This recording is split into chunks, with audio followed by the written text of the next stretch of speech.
Olá, seja bem-vindo ao videocast Resistências. Aqui a gente vai falar sobre educação permanente em saúde no sistema prisional e seu potencial de transformação na vida das pessoas. Estamos aqui com Betisa Almeida, ela que é enfermeira do sistema prisional. Seja bem-vinda, Betisa. Obrigada. Betisa, você trabalha aqui, no Complexo Penal Mário Negócio já há 7 anos, atuando com saúde no sistema prisional. Eu queria que você compartilhasse um pouco conosco como é que é essa experiência, de lidar com a saúde, especificamente nesse contexto, que é saúde prisional. Quais são as particularidades que você percebe nesse contexto, por exemplo? Para mim foi novo, Eu nunca tinha trabalhado com o sistema prisional, dentro do sistema prisional, Foi uma experiência nova, mas que aos poucos a gente foi desenvolvendo e foi dando certo. Porque quando a gente entra com medo. Como leigo, a gente não sabe realmente o que é que vai acontecer.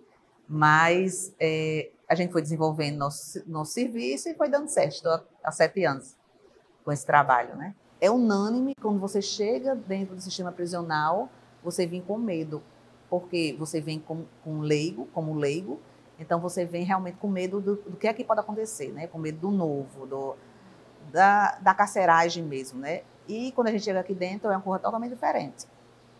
Você vê que é um ambiente seguro, que realmente você não precisa ter medo, e que é um ambiente como outro qualquer. Você tem que lidar com aqueles internos do mesmo jeito que lidar com a pessoa que está em liberdade. Então, não tem que ter... A gente tem que quebrar esse estigma, Pessoal, que os leigos realmente têm medo. Mas eu acho que é uma coisa que já está sendo mais trabalhada, vamos dizer assim, E quais são os desafios e as particularidades que você percebeu, nesse novo contexto, de trabalhar com pessoas que estão privadas de liberdade? Quais são as doenças que você percebe que são mais prevalentes? Conta um pouco para a gente sobre isso. O desafio é porque quando eles estão fora, enquanto cidadão, não que ele não deixe de ser cidadão quando está aqui dentro, mas quando estão fora, não estão encarcerados, vamos dizer assim, eles não cuidam da saúde, Então, tem muitos que têm algumas doenças, como pressão alta, diabetes, HIV, que a gente já descobriu HIV aqui dentro, tuberculose. Então, eles não buscam uma unidade de saúde para fazer tratamento ou para prevenção. Então, quando chega aqui, aí é que a gente faz toda uma triagem, todo um acompanhamento e começa realmente o atendimento de saúde com eles, Então, teve essa dificuldade, tem até hoje essa dificuldade, mas como a gente trabalha muito com eles aqui, a questão da educação mesmo, de saúde com eles, não só o cuidar, mas o ensinar mesmo a saúde, como se cuidar, como prevenir, então isso está melhorando com os anos. Uhum. Quais são essas doenças? Assim, muitas vezes a gente ouve muitos relatos, que tem algumas que são mais prevalentes, tuberculose, sífilis. Quais são essas doenças que você percebe mais significativas aqui no complexo? Quando eu cheguei em 2018, teve o boom da tuberculose, realmente foi detectado muitos casos, a gente ficou em acompanhamento, foi diagnosticado, começou a acompanhar e tudo. E no decorrer desses anos foi diminuindo e está bem abaixo mesmo. A gente tem alguns casos que, de transferência, quando chega de rua, que já chega com a doença e a gente dá continuidade, ou muitas vezes descobre aqui dentro, mas os daqui de dentro mesmo, pouquíssimos. A gente faz esse acompanhamento, nem acompanhamento, essa detecção, a coleta do exame a gente faz semanalmente. Então, toda semana, aqueles que estão com sintomas, que a gente chama de sintomáticos respiratórios, são feitos os exames, são coletados o exame, E a gente detecta realmente. Então, são pouquíssimos os casos. Além de tuberculose, tem HIV, tem alguns de HIV. Esse a gente está em 5 em acompanhamento, 2 foi diagnosticado aqui e 3 foi que vieram já em tratamento, a gente só dá continuidade. Diabetes, hipertensão, são as doenças mais comuns aqui dentro. Você trouxe um pouquinho na sua fala sobre essa importância de, para além de promover o cuidado, a gente promover também a educação em saúde, a importância para poder intervir nesse contexto. Queria trazer um pouco a questão de uma experiência que teve aqui, né, no Complexo Penal, de acessibilizar, né, de ter acesso a um curso que foi o curso Conversando com Pessoas Privadas de Liberdade, que era justamente visando promover a educação em saúde no sistema prisional. Você acompanhou, né, a implementação desse curso, né, pessoas que estão privadas de liberdade, como toda a equipe, também puderam ter acesso a ela. Queria que você compartilhasse um pouco de qual foi a sua percepção, né, dessa implementação do curso aqui no sistema penal. Aqui na Mário Negócio, a gente tem uma integração muito grande com a segurança e com a educação. Então, tem esse elo vamos dizer assim, de trabalho. Então, tem esse fluxo que a gente realmente acompanha o trabalho de todos. Tanto eles acompanham nós, como a gente acompanha o deles. Então, teve um ganho muito grande, não só para a gente, enquanto saúde, porque a gente sabe que a educação ela é contínua, então não pode ser trabalhada só com a saúde, ela tem que ser trabalhada a educação, ela tem que ser trabalhada com a segurança, com todos os envolvidos, mas também, principalmente, pelos PPLs, né, que são as pessoas privadas de liberdade. Porque quando aquele assunto ele é desenvolvido, é conhecido por eles, então a prevenção e o diagnóstico, como o tratamento, também fica mais fácil. Eles nos ajudam a ajudar eles. Então, sai bem melhor, flui bem melhor. E essa integração, esse trabalho, ele é integração realmente com todos, né? Não é privilégio da saúde, é privilégio da educação, da segurança. Então, a gente precisa dessa parceria de todos os envolvidos. Perfeito. E ainda em relação ao curso, né? Muitas vezes a gente, no atendimento às pessoas privadas de liberdade ou em diálogo com a equipe, a gente percebe que pode ouvir relatos, ou enfim, ter um pouco desse retorno, né, sobre o impacto.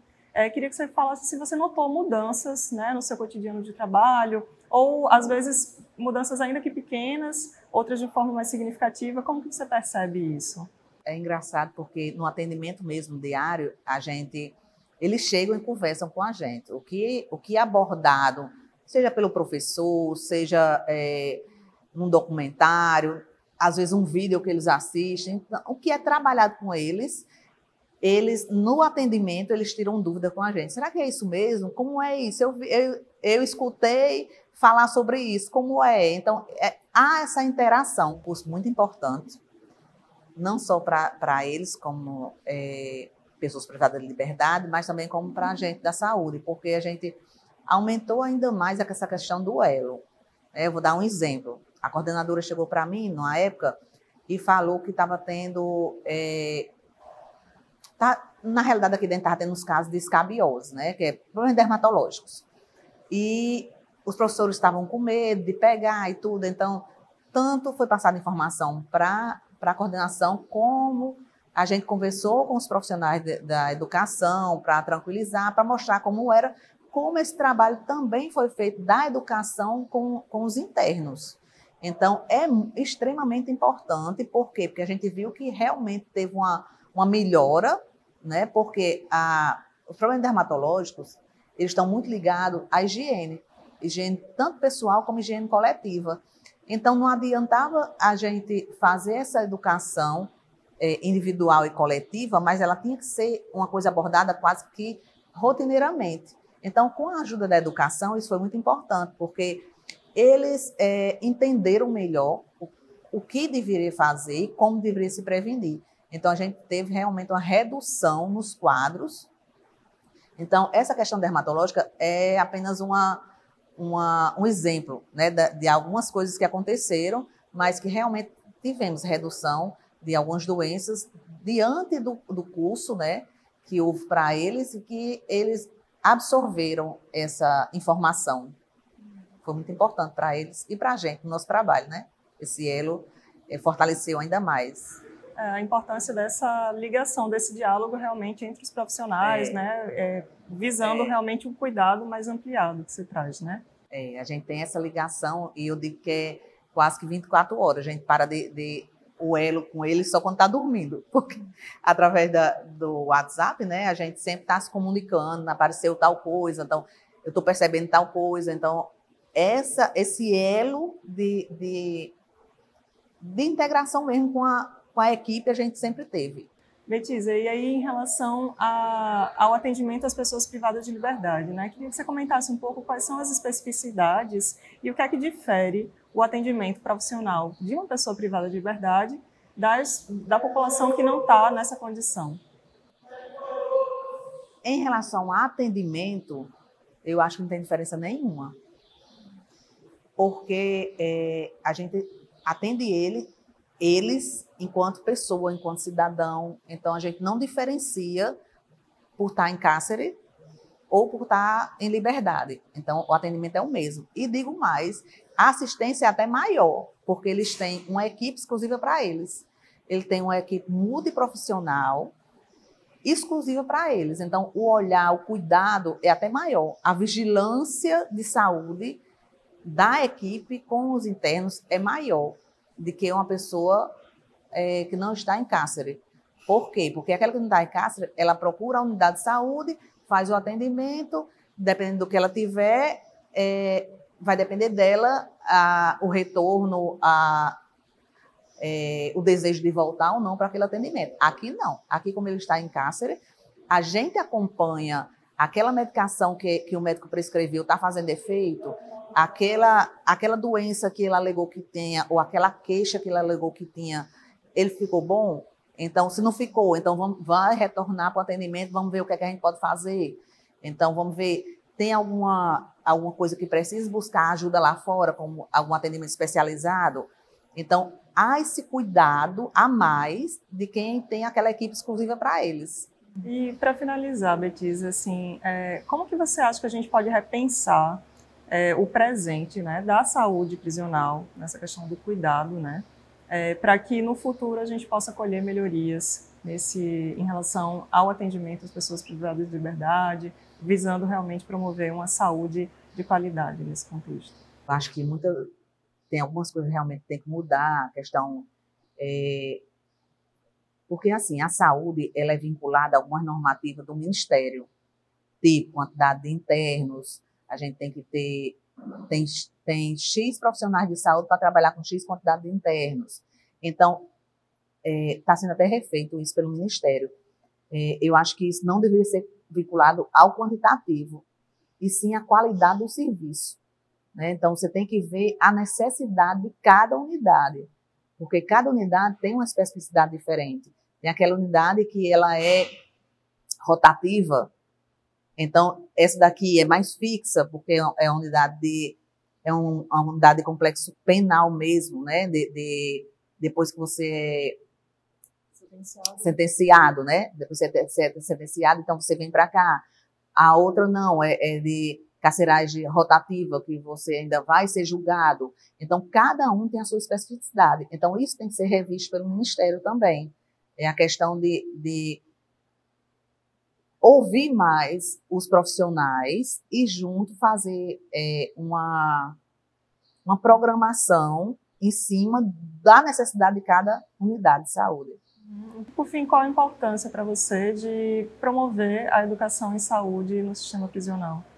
É muito importante, a gente só sabe quando está dentro. E a gente só sabe com a evolução, vendo a evolução. Como eu estou há 7 anos, então eu participei da evolução realmente da saúde prisional de Mossoró, do Complexo Penal Mário Negócio. Então, é uma evolução que a gente vê que hoje em dia não tem mais o quantitativo de internamentos que tinha muito antes. Muitos saíam já com quadros graves para ser internados, já saíam para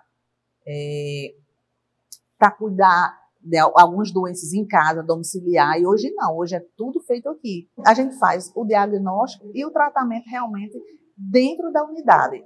Ele não precisa sair para buscar